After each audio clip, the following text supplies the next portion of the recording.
وَلَقَدْ ذَرَأْنَا لِجَهَنَّمَ وَلَقَدْ ذَرَأْنَا، اور البتہ تحقیق پیدا کیے ہم نے. پیچھے پڑھ چکے نا، ذرء ذرا کا مطلب پیدا کرنا ہوتا ہے. لِجَهَنَّمَ، جہنم کے لیے. لام یہاں عاقبت کا ہے، غایت کا نہیں. عاقبت کس کو کہتے ہیں؟ انجام، نتیجہ. لام عاقبت کا ہے اور غایت کس کو کہتے ہیں؟ مقصد. غایت کا نہیں، عاقبت کا ہے. یعنی بعض لوگ جو دنیا میں ہم نے پیدا کیے وہ اپنے غلط کام، برے اعمال کے نتیجے میں اس مقام پہ پہنچ گئے، یہ مانا ہے. یعنی اس مقصد کے لیے نہیں بنائے تھے ہم نے، بلکہ ان کو بدعمالیوں کی وجہ سے یہ دن دیکھنے پڑے یا یہ مقام دیکھنا پڑا. کون سا مقام؟ جہنم، جہنم. اور البتہ تحقیق پیدا کیے ہم نے جہنم کے لیے. جہنم کے لیے یعنی جہنم ان کا انجام ہوا، یہ مراد ہے. کثیرن، بہت سے. من الجن، جنوں میں سے. والانس، اور انسانوں میں سے. جنوں اور انسانوں میں سے بہت سے لوگ ہیں ہی جہنم کے قابل. وائی؟ کیوں؟ اس لیے کہ لہم قلوبن، ان کے لیے دل ہیں، یا ان کے پاس دل ہیں، ان کو ہم نے دل دے رکھے ہیں.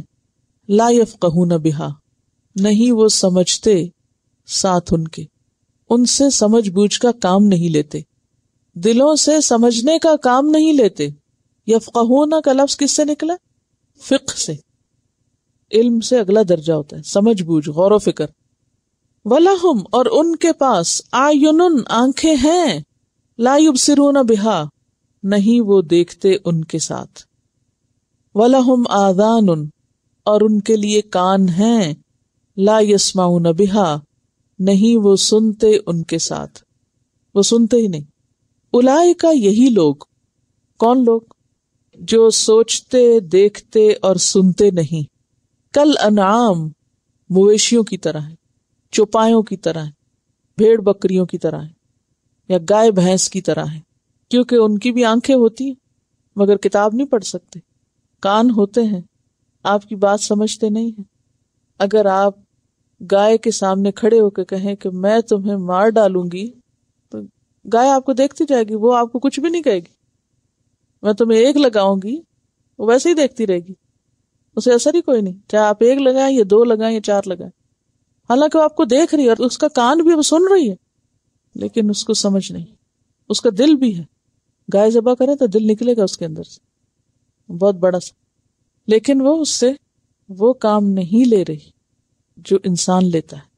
لیکن بعض لوگ اسی طرح گائے بھینس کی طرح ہیں، نہ وہ کچھ پڑھتے ہیں، پڑھیں تو سمجھتے نہیں، نہ وہ کوئی خیر کی بات سنتے ہیں، سنے تو اندر ہی نہیں جاتی، اور اسی طرح ان کے دلوں پہ کوئی بات، کوئی نصیحت اثر ہی نہیں کرتی.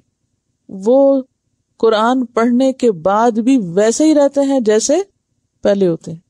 جیسے گائے بھینس کو اگر آپ سارا دن تلاوت سنائیں، ترجمہ سنائیں، تفسیر سنائیں، کتابیں پڑھ پڑھ کے سنائیں، اس کو کوئی اثر نہیں، وہ ٹس سے مس نہیں ہوگی. وہ بیٹھی ہے تو اٹھے گی نہیں، کھڑی ہے تو بیٹھے گی نہیں. سڑک کے درمیان بیٹھ جائیں، ہارن دیتے رہیں تو وہ ٹس سے مس نہیں ہوگی جب تک ایک سوٹی نہ پڑے. اور وہ بھی انہیں یہ نہیں سمجھ ہوتی کہ سوٹی کیوں پڑی. تو دنیا میں ایسے لوگ بھی بستے ہیں کہ جن کو نہیں پتا کہ اللہ نے پکڑا تو کیوں پکڑا، سزا دی تو کیوں دی، چھوڑا تو کیوں چھوڑا، کوئی نعمت دی تو کیوں دی، بالکل بے حس ہیں، بالکل نہ سمجھ. ایسے لوگوں کو اللہ تعالیٰ صرف جانور ہی نہیں بلکہ کیا فرماتے ہیں، بل ہم اضل، یہ جانوروں سے بھی زیادہ گمراہ ہیں. کیونکہ جانوروں کو جتنی عقل سمجھ دی گئی ہے اس کے مطابق وہ اپنا کام کر لیتے ہیں، اپنا مقصد پورا کر رہے ہیں، جو کام ان کے ذمے ہے وہ کرتے ہیں. اولئک، یہ کون لوگ ہیں؟ یہ وہ لوگ ہیں، ہم الغافلون، جو غفلت میں پڑے ہوئے ہیں، جو غافل ہیں، سوئے ہوئے ہیں. کس سے غافل ہیں؟ آخرت کے انجام سے غافل ہیں، جن کو وہ دن یاد نہیں. وہ جانوروں کی طرح کھا رہے ہیں، پی رہے ہیں، بچے پیدا کر رہے ہیں، شادی بیاہ ہو رہا ہے، بس انہی چیزوں میں مگن ہیں، اسی میں خوش ہیں، اور بس اس سے آگے نہ کوئی زندگی کا مقصد ہے، نہ کوئی سوچ ہے، نہ کوئی پروگرام ہے. ایسے دنیا میں جم کے بیٹھے ہوئے ہیں جیسے واپس جانا ہی نہ ہو۔ موسیٰ علیہ السلام نے ایک بار اللہ تعالیٰ سے دعا کی، روایات میں آتا ہے کہ یا رب میری قوم سے سب کچھ چھین لینا مگر عقل نہ چھیننا، سوچنے سمجھنے کی صلاحیت نہ لینا۔ اللہ تعالیٰ نے جواب دیا، اے موسیٰ جب ہم کسی سے چھیننے والے ہوتے ہیں تو اس کی عقل ہی سب سے پہلے چھینتے ہیں، اس کی عقل ماری جاتی۔ یعنی عقل ماری جانی، عقل چھیننے کا مطلب کیا ہے کہ ایسے لوگ بات کا اصل مقصد نہیں سمجھتے۔ بعض اوقات ایسا ہوتا ہے نا، کوئی عذاب کی آیت آتی ہے، کوئی جنت کی، کوئی جہنم کی، یا کسی بھی طرح کی، وہ یہ نہیں سوچتے کہ یہ ہمارے بارے میں بھی ہو سکتی۔ وہ کیا سوچتے ہیں؟ یہ تو کسی اور کی بات ہے، ہم تو ایسا نہیں کرتے، فلاں ایسا کرتا، فلاں ایسا کرتا، فلاں ایسا کرتا، ہم نہیں ایسا کر رہے۔ ان چیزوں کو وہ سنجیدگی کے ساتھ اپنے لیے نہیں لیتے، ان کو سمجھ ہی نہیں آتی کہ جو کہا جا رہا ہے یہ ہونا بھی ہے۔ ان کے سامنے حادثات ہوتے ہیں، وہ اس سے کوئی سبق نہیں لیتے، وہ سوچتے ہیں یہ تو فلاں کے ساتھ ہو گیا، وہ فلاں مر گیا، نہیں ابھی نہیں مجھے مرنا۔ کبھی اگر سنجیدگی سے ہم اپنی موت کے بارے میں سوچے بھی نا تو ہم نہیں سوچتے، ہم کہتے ہیں نہیں ابھی میرے بہت کام ہے، ابھی نہیں میں مرنا چاہتی۔ کوئی بات بھی کرے تو ہم کہتے ہیں مت کرو بات، ابھی یہ کوئی بات ہے کرنی۔ اور ہم عمر کے کسی بھی حصے میں پہنچ جائیں، ہم اس کو حقیقت نہیں سمجھتے جو سب سے بڑی حقیقت ہے، ہم ان چیزوں کو مسئلہ نہیں سمجھتے جو سب سے بڑا مسئلہ ہے، ہم پھر بھی اسی دنیا میں کھوئے ہوئے ہیں اور غفلت میں پڑے ہوئے ہیں۔ جیسے قرآن پاک کی ایک اور آیت میں آتا ہے نا، یعلمون ظاہرا من الحیات الدنیا وہم عن الآخرۃ ہم غافلون، وہ دنیا کی ظاہری چیزوں کا خوب علم رکھتے ہیں، دنیاوی امور کے بڑے ماہر ہیں۔ یعلمون ظاہرا من الحیات الدنیا، دنیا کی ظاہری رونق چمک اور دنیا کی نعمتیں اور دنیا کے فائدے اور نقصان اور وقتی آمد و رفت، ان چیزوں کے خوب ماہر، لیکن آخرت کی بات جہاں آتی ہے بالکل کورے۔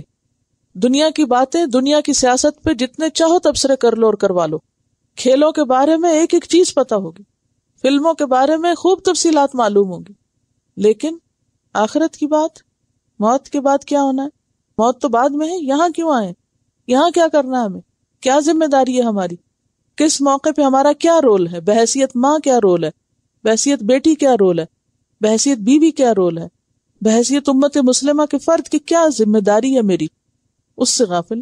تو اگر ہمیں دنیا میں صرف کھانے پینے کو پیدا کیا گیا یا صرف ہمیں دنیا کے عیش و عشرت کے لیے پیدا کیا، تو یہ جانور وغیرہ بہت ہے، جنگلوں میں گھومتے پھرتے ہیں، سیر و تفریح کرتے ہیں، چرتے ہیں، فریش فوڈ کھاتے ہیں، سارا دن ان کا صرف ایک کام ہے، پرندے صبح گھونسلوں سے نکلتے ہیں، سارا دن کیا کام ہے ان کا، صرف ایک ہی کام ہے اور کوئی کام نہیں ان کا، نہ انہیں پڑھنا، نہ پڑھانا، نہ سیکھنا، نہ سکھانا ہے، کوئی کام نہیں ان کا سوائے اس کے۔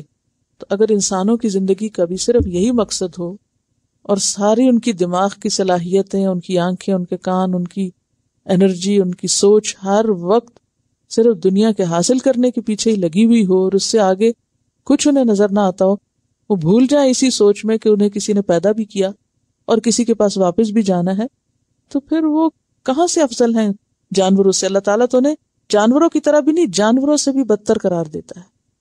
دیکھیے کہ دنیاوی اعتبار سے عام روزمرہ کی زندگی میں جب ہم کسی کو عقل مند ہونے کا فتویٰ دیتے ہیں کہ فلاں بہت عقل مند ہے، عام روزمرہ زندگی کی مثالوں پہ غور کریں جو ہمارے آس پاس دائیں بائیں آگے پیچھے ہوتا ہے، جو ہمارے کان سنتے رہتے ہیں، دیکھتے رہتے ہیں، جو دنیا میں کامیاب نظر آتا ہے اس کو عقل مند قرار دیتے ہیں۔ جو موقع پرست انسان ہو، جو ہر موقع سے فائدہ اٹھانا جانتا ہو، اس کو کیا قرار دیتے ہیں؟ یہ بہت سمجھدار ہے۔ آخرت کے حساب سے نہیں دیکھتے۔ تو اللہ تعالیٰ قرآن پاک میں اولو الالباب اور عقل مند لوگ کس کو قرار دیتے ہیں؟ جو ہمیشہ کا فائدہ سامنے رکھے، نہ کہ وقتی اور عارضی۔ اس میں آپ دیکھیے کہ بنی اسرائیل کا رویہ اور ان کا رد عمل کیا تھا یا ان کا طریقہ کیا تھا۔ وہ عقل مندی کس کو سمجھتے تھے؟ کتاب کو چھوڑنے میں اور یاخذون عرض ھذا الادنیٰ لینے میں۔ تم کیا بے وقوف ہو گئے ہو، اپنا وقت ضائع کر رہے ہو، تمہیں ملے گا کیا، حاصل کیا ہو رہا ہے، نتیجہ کیا نکلے گا، کیا کماؤ گے،